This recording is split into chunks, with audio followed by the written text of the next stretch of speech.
Hi guys! Hi everyone!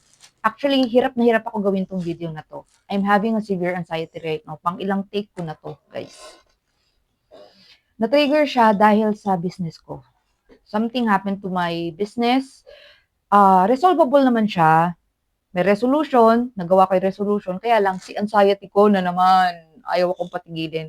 Sinasabi sa akin ng anxiety ko, feel bad about it, feel bad about it, feel bad about it. Even though na hindi naman dapat.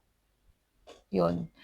I think guys kasi more than 1 week or 2 weeks na akong nasa Postmania or active, super energetic. Siguro pababa na ako sa depressive mood kaya ako nakakaramdam ng ganito.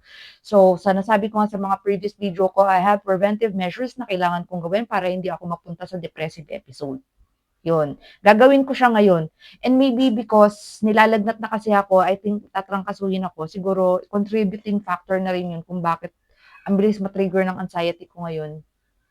Kulit talaga ng anxiety ko, kahit nagsasalita ako ngayon, feel bad about it, parang ganun.